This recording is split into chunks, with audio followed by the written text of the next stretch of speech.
So, where do you see, what's the development, the evolution? What direction are you going? Where do you see any evolution that's taking place now? I guess there's two sources of inspiration. One is just my own imagination. Where can I take this?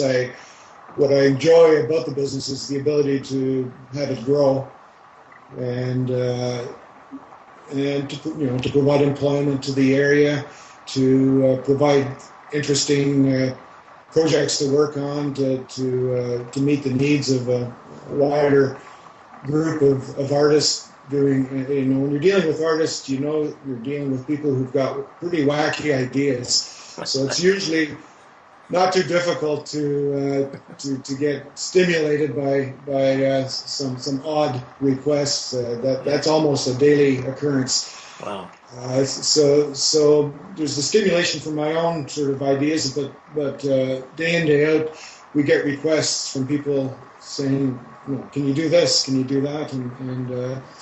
And so there's no end to ideas that we're trying out, experimenting, and so just to give you an example, I just came back from Montreal. There's a woman working on huge canvases there. She's got a studio with 4 canvases that we've stretched for her that are about 15 feet wide by 12 feet tall, and she wants 6 more of these, even bigger. And her studio, as big as it is, there's really no room on the walls for these canvases. But we sat down and started thinking of options, and I came up with this idea of a rail system, basically similar to what you would use to slide a barn door. Yeah. And she could set up rails that went into her studio that would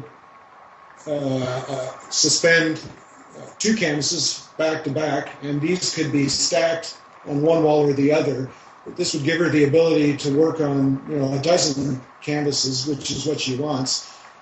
She never works on one and finishes it. She's constantly working simultaneously on several, and often she doesn't want to see the painting that she just finished on. She needs to come back to it with fresh eyes. So she likes them being covered up.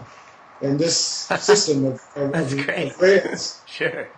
accomplishes 2 things. It moves the canvas so that she can work on it, but it also hides one that she's finished working on for the time being. So I'm having fun as an engineer, coming up with a system that's going to work for her. So there's an example. It's not about stretchers, but it's totally related, and it's a system that once it's designed and working, and we can document it with photographs and drawings, we can offer to our other customers. Sure. And I love that. I thought this is a wonderful job, and I can be designing like this. Yeah. It's what I want to do. So really, the evolution. It sounds like the evolution is built into what your customers are asking for, like their evolution, in a way. Yeah, exactly. And I could come up with ideas myself and introduce it to them and find out that there's maybe no interest at all in it. One idea I had, for instance, is why are stretchers mainly square? Why don't I have a sawmill, why don't I cut a tree that's got a beautiful shape in half, bookmark it, and create a stretcher that would have a real natural, unusual shape. Stretch it with canvas, and and I'll do that. But I'm not sure. I'm not sure there's going to be much demand for that. But it's it's worth trying, because I think I'm kind of interested in seeing what the reaction will be to something that's not so traditional. You're going to become an artist yourself, Bob. Well, maybe that's my art is, how can I make these canvases seem a little less traditional. Sure. Anyhow. But a safer way to progress on this is to certainly take my leads off of customers, because they're the ones feeding us ideas day in, day out, and it's if one artist is thinking that, you can bet that there's hundreds or thousands of artists that would probably respond positively to that new idea. The other thing I noticed over the years you're doing is keeping absolute constancy in your basic business, the stuff that people are buying, regularly, artists who've been in business for 10, 15, 20, 30 years, Hmm. they're buying the same thing over and over again. And you keep it constant for them. You don't go messing around with it. Works, so you leave it alone and keep shipping it. Well, Whereas yeah, some to have a companies are always successful making changes business, when they don't need to make changes and they upset their customers. if it ain't broke, don't fix it, Yeah, right? I think that's important. To me, it's important anyway. I don't know what you think, but I think it is an Yeah. important part of your business.